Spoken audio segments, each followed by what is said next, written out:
Greetings, everybody, and a Merry Christmas. How do you do? I was originally going to upload this yesterday on Christmas Eve, but circumstances being what they were just prevented me from doing so. So anyway, today's Christmas, and I want to dedicate this video to everybody out there on Christmas, and hope that everybody has a good Christmas and a happy holiday season. But I especially want to dedicate this video to my good friend Kurt, Joker68, and I also want to dedicate it to his very wonderful and pretty and smart mother, Susan, or Sue, if I can call her that. So, Kurt, buddy, I hope you're having a good Christmas there. I really do. And everyone else as well. So,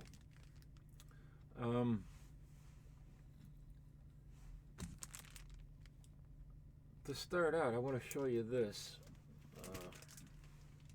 cover right here.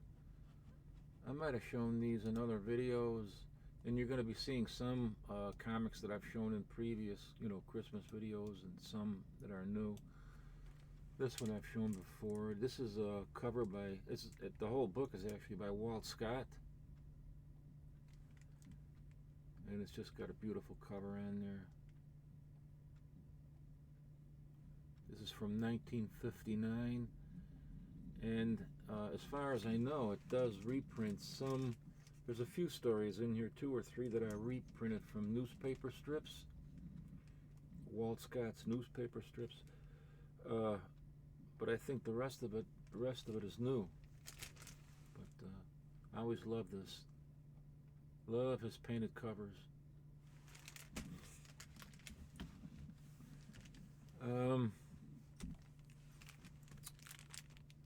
Here is another one that I really like, that I've shown before in previous videos. This is from 1960.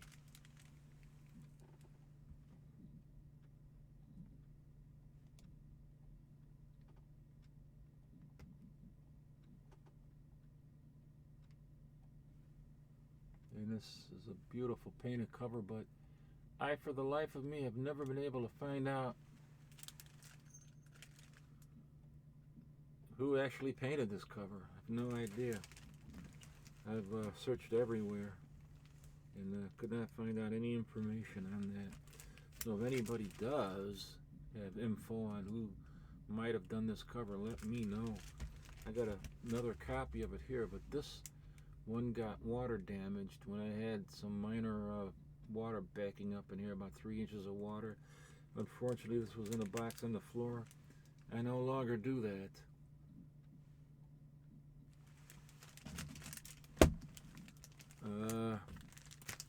Here's another one that got water damaged that one year. It's I think in 2011. It's from 1953. I had that replaced as well. This is the replacement for it. And just great Walter Land stuff here. I love his work too. Now, I was with a friend of mine yesterday, Leo. He brought me a bunch of comic books. I got a stack of them here, but I pulled out some of the ones that I want to show you for Christmas. This one in particular is not really a comic book, but it's the size of a comic. Jack and Jill. This is a children's magazine, and it's been around forever, along with highlights. And it's geared towards, kids under 13. This is from 1967, and it's got a nice calendar in here.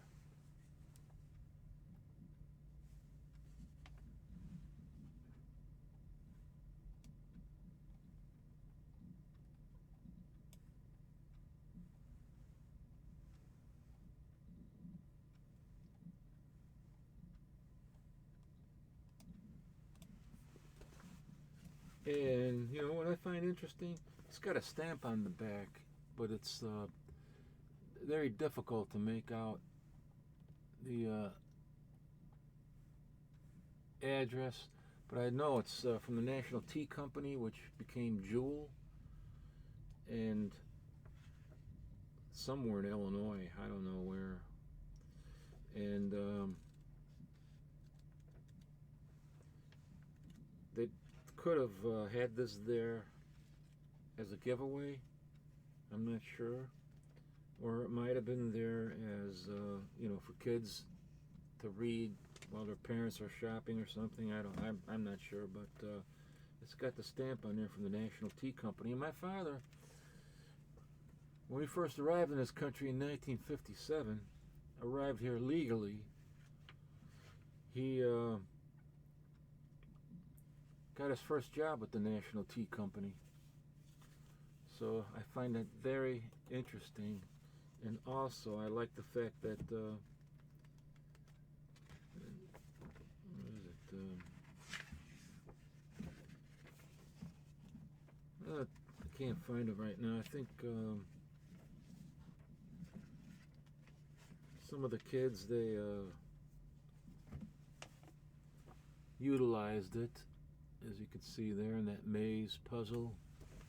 So I kind of like that, you know. It has a kind of a nostalgia, and I feel a connection, you know, to the kids growing up back in that time. It was a simpler and easier time. Jack and Jill. Then Leo also got me this book, and I affectionately call Leo low-grade Leo. He collects comic books, but he never wants. He reads them too. He reads them, and he likes the artwork on them. So, but he doesn't enjoy spending a lot of money on the comics, because for him it's more of having the comic book than having it in, you know, high grade. So he got me this, and yeah, it's, you know, it's a little bit beat up.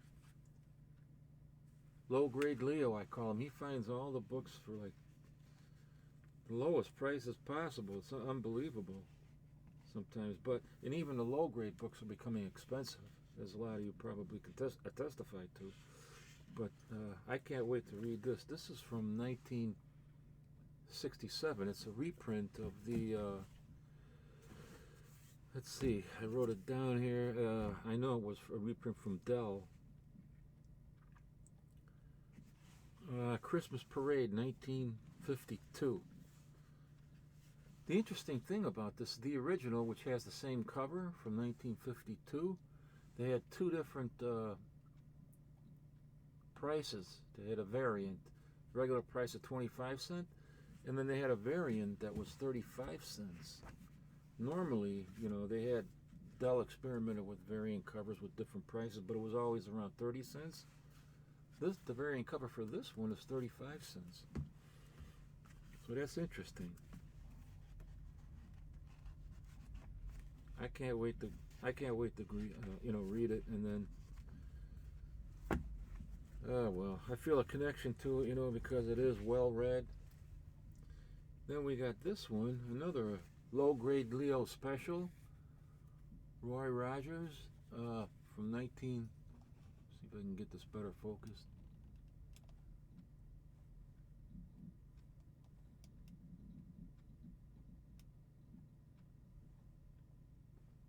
Oh, it's from 1954, but January 1954. You got Roy Rogers on the cover, and he's opening a box of, has a box of ornaments that's open, and he's hanging them on the tree. And it's like he's advertising the company there. It's called Shiny Bright. And that's another thing you guys don't know about me. I collect Christmas ornaments, and I have boxes of Shiny Brights, and they can get pretty expensive, unbelievably so. But I don't have any Roy Rogers comics that I'm aware of, so I was kind of happy with this, that he got me this. And It is a low-grade Leo special, but I don't care. Neither does he. So sometimes I like the the low-grade books because they're well read and there's a connection to it, like I keep saying. So that's kind of neat. Here's something that kind of reminds me of a Walt Scott cover, but I don't know who did this cover. This is a Stacy's Department Store. This one was located in Savannah, Illinois, and it's from 1969, and it reprints Picture Parade number 4 from 1953, and it's by the same company. Picture Parade was published by the same company that does the Classics Illustrated, and that is Gilbertson. So that's kind of neat. You know, this is a department store promotional comic book. Took it out of the bag, get a better look at that. Isn't it beautiful cover on there? Like I said, it kind of reminds me of a Walt Scott cover, but I don't know if he did this or not.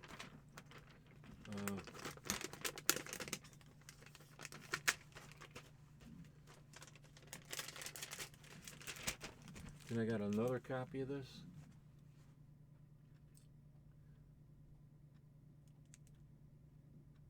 The story that's reprinted in here is called a Christmas Adventure, and apparently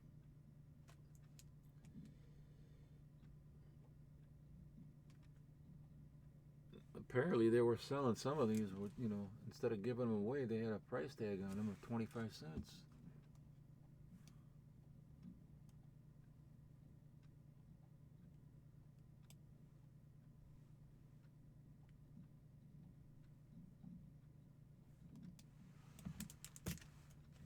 I don't know what the deal was on that because it's from the same store, you know, in Stacy's in Savannah, Illinois, and it's from the same year. So maybe they allowed one per customer, and then any more after that they charged a quarter for. I don't know, but it's nice to have that. Now let's go to Rudolph the Red-Nosed Reindeer. This is from 60 and 61. 1960 to 61. December 60 to January 61. Rudolph the Red-Nosed Reindeer.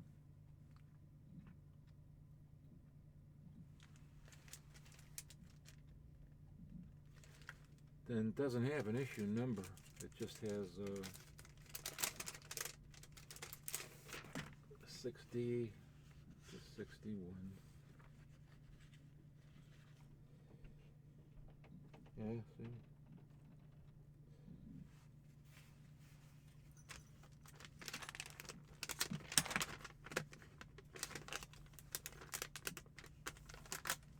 It's a nice higher grade copy.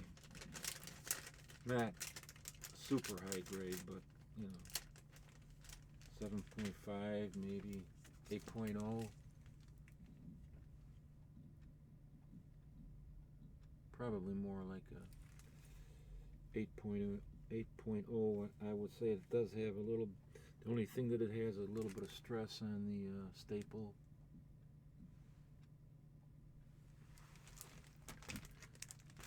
Next, I got this one recently that I never showed before. This is Rudolph the Red-Nosed Reindeer from 1950. This is number 1 from 1950, and I think this is the very first one.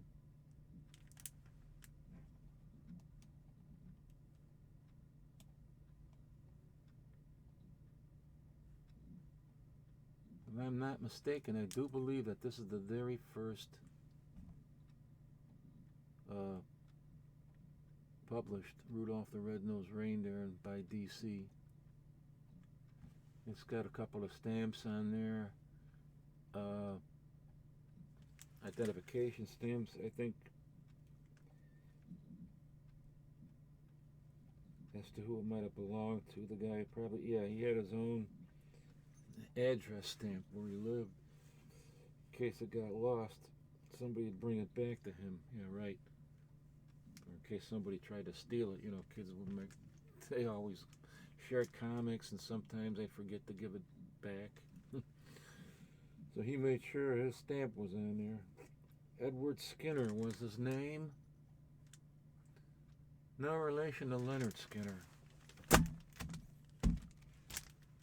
Here's a Looney Tunes from January 1948. Beautiful cover. This is high grade. I just love these old covers, and they're getting to be more and more expensive. I gotta have myself a little bit. What is this? I don't even know what it is. Oh, it's cocoa and coffee together. If you never try cocoa and coffee together, you should. It's really tasty, but you gotta do it right. You have to use this Swiss Miss, the one that's 99.9% caffeine free, and you mix a packet of that into like a 23-ounce cup like this, or 24-ounce cup, and then the rest of it is coffee from your brewer. Then you put in a little bit of creamer and just a little bit of sugar, and you might add some whipping cream from the spray can. Oh, it's really good. What do I got next here? 1954 from Western Publishing. This is another promo book from Woolworth's department store. F.W. Woolworth's. Let me let's take a look at this one, because I do think this has something interesting in it. Yes. Well, let me show you the first page here, kind of. And let me do some focusing adjustments.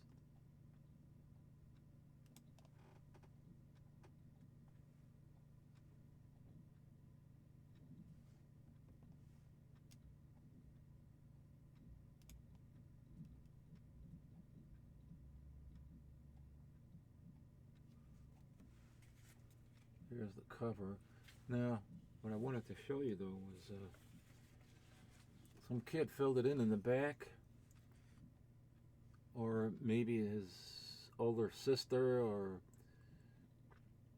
her older sister, I don't know, but the handwriting definitely looks like it's from a girl.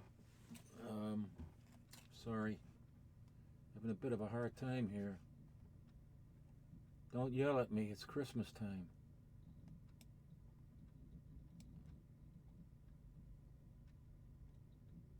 So you see that list? Now I'm going to try to decipher it. I did try to decipher some of it, but I think the first one is what they're wanting here for Christmas. Okay? Is let's see, a supermarket checkout. Supermarket checkout. That's definitely for a girl. Then let's see what else is there. Pool table. That's got to be for the boy. Car wash. That could be either one. A farm set.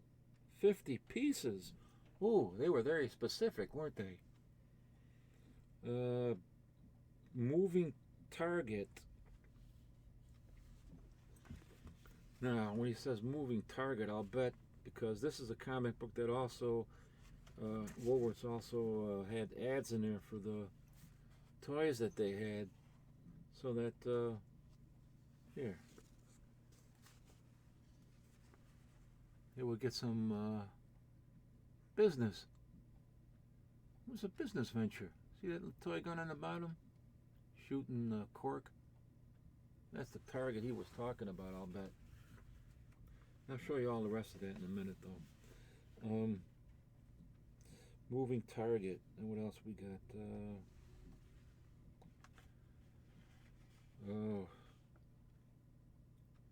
Oh, magnetic Janes. Those were those little, this is for a girl. Those were those little dolls that you would dress up and they had magnets on the bottom.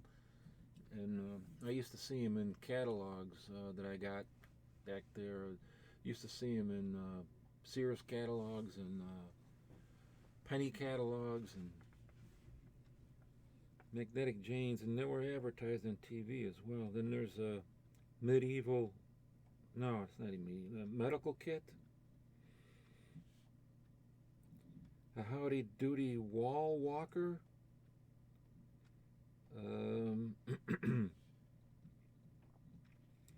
One I don't understand. It might say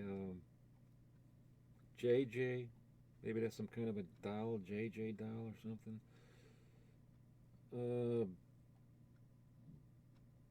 Military training camp. A Western caravan. Medieval castle. A space helmet. Captain Park jet plane. A car and a robot. Boy, whoever that was, they sure had a hell of a list there for Sani.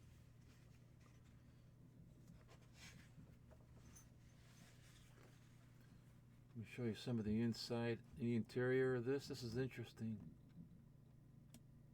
It almost makes you want to go on eBay and start looking for this stuff.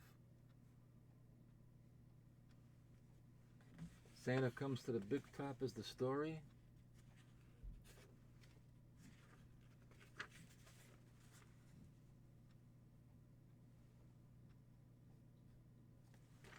Then it starts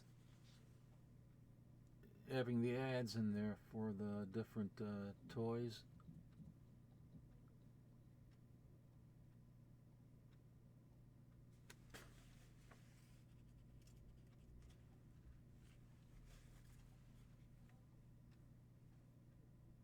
Oh, the little golden records in the books. I have a pretty nice collection of those. Not a humongous collection, but I probably got about, oh, I don't know, maybe 25 records or 30 records, and just about as many as the books themselves.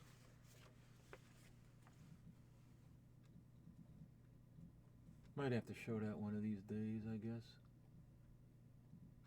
They look like mommies cook. They look like mommies, cook like mommies. Play-size pots and pans.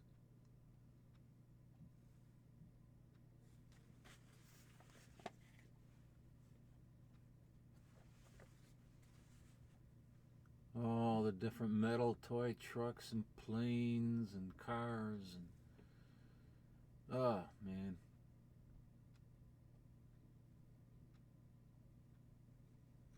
Before all that plastic garbage.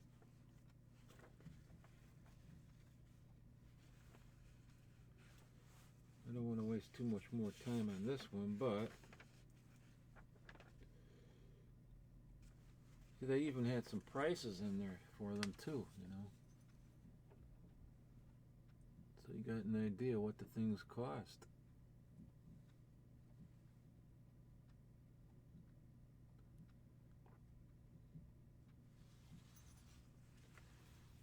But the one I like the best is the inside back cover.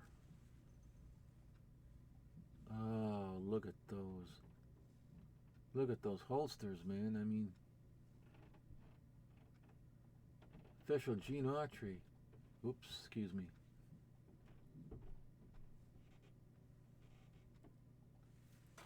Oh, let me see if I can do the adjustment on the focus adjustment I got.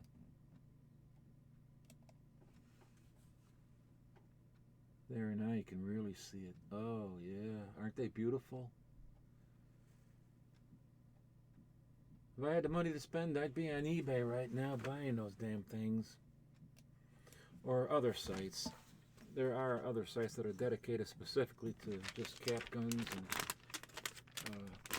cowboy and Indian toys from the 50s, the 40s. Well, let's see. Oh, there goes a bloody phone, and I can't stop it either.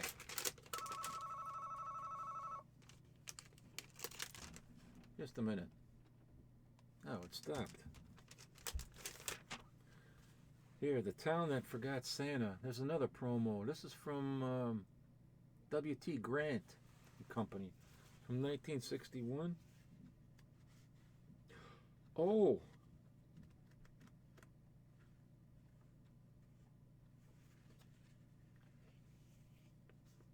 This has got the, look at that, S&H green stamps.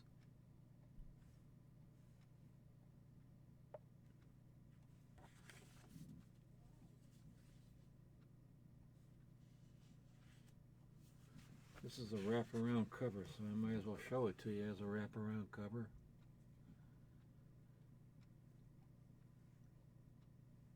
And these were promotionals, these were giveaways. I never did any shopping at the Grant store that I remember. But, you know what? I do have some of my mother's green stamps. She never, for some reason, she never got these traded in. These are the S&H green stamps.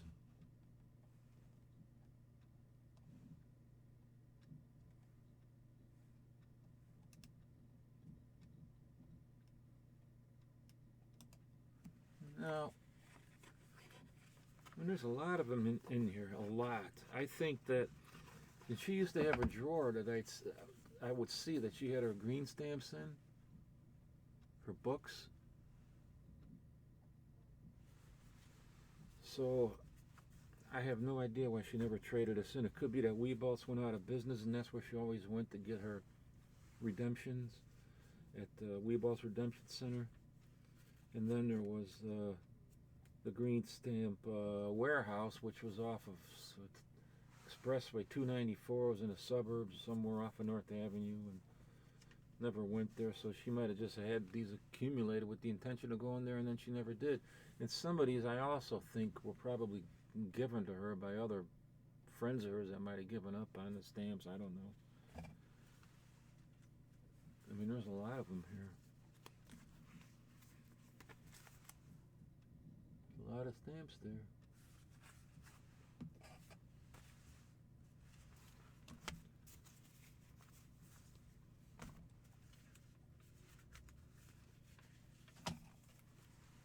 S&H green stamps. And then she also had these in here, and I can't for the life of me remember where these came from. These must have been given to her too. These are top value stamps. I think this company was in Ohio for the most part, so I think these were given to her.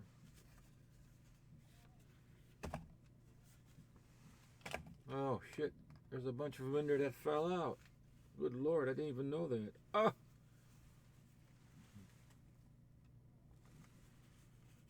Maybe this was my mother's, I don't know. I mean, it was my mother's, but I don't know. Maybe she did get the stamps herself from the store or something, I don't know. Now I dropped one. God darn it. And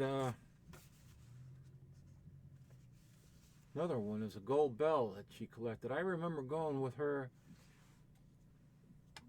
to the Gold Bell, and it was on Irving Park near Elston Avenue in Chicago. And oh, stuff's falling out of here too. There was a Gold Bell Redemption Center right over there at Irving Park in Elston Avenue. And I was excited about going there because she said she might let me pick something out. When I got there, it was all stuff like coffee pots and cookware and stuff like that. And I said, ah, jeez. And she was laughing because she just conned me into going. She knew there wouldn't be anything there that I wanted. But that's interesting. I spent a lot of time now on this already. But interesting that they had the ad in there for the green stamps. Yeah, I don't know. Moms like to play tricks on their kids sometimes because they know their kids can be real stinkers. Of course, she didn't really want to leave me alone anyway because she thought I might blow myself up again with my chemistry set, which I often did, trying to invent new ways of becoming a superhero. I kid you not.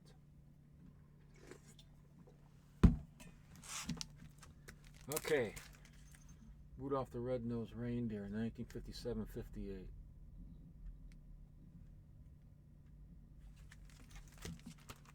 Christmas Parade, Woody Woodpecker, 1960.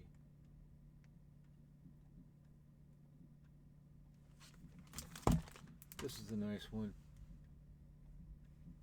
1956, number 5. This is a damn hand out of there. Del Giant, Tom and Jerry's Winter Fun. Beautiful, beautiful. This one I always loved the show from EC Comics. It's from 1947. Number 10 from December 1947. Pre-horror, pre-new trend.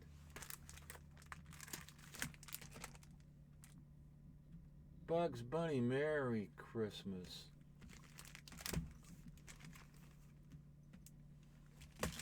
Walt Disney Comics and Stories. It's from 1960.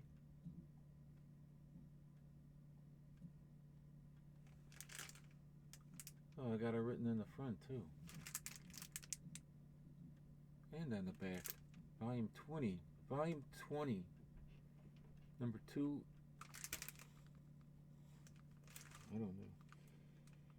I don't know what I wrote on there. That's number 232 on the cover. And I think it's number 4 on the inside. Decia. Here's one you don't often see. Jingle Jangle. Famous Funnies.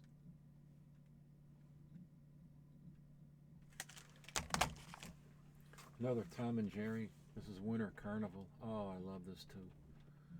1953.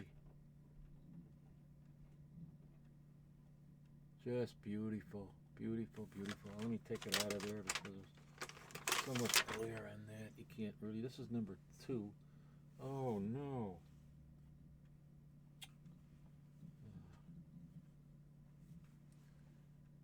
Look at this. I don't know if I just did that or what.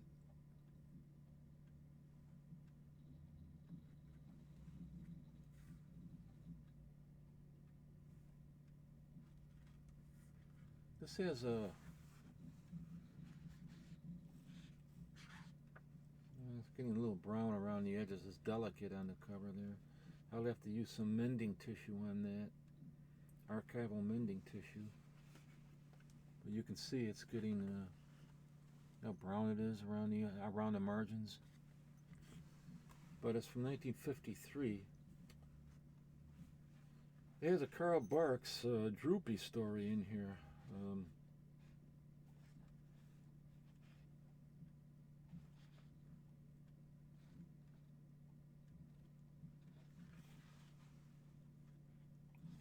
Here. Beautiful Carl Barks artwork.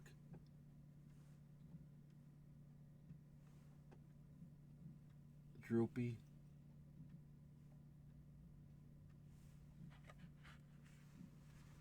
And then there's also some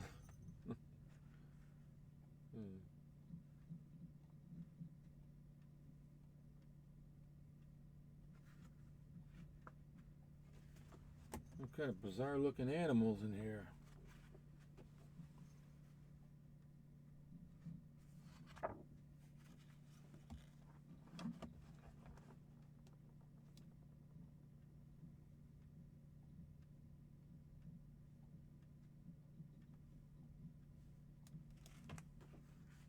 Well, that about does it for this one.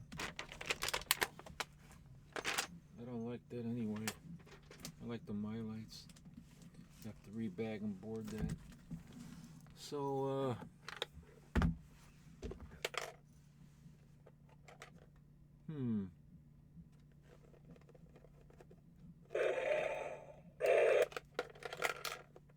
what happened here?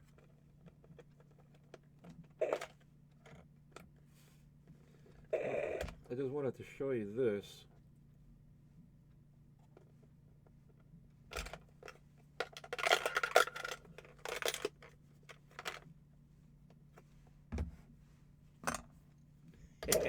Whoa.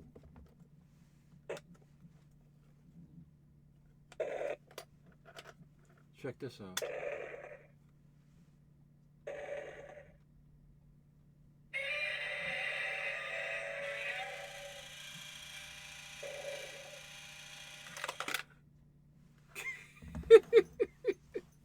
It's so cool.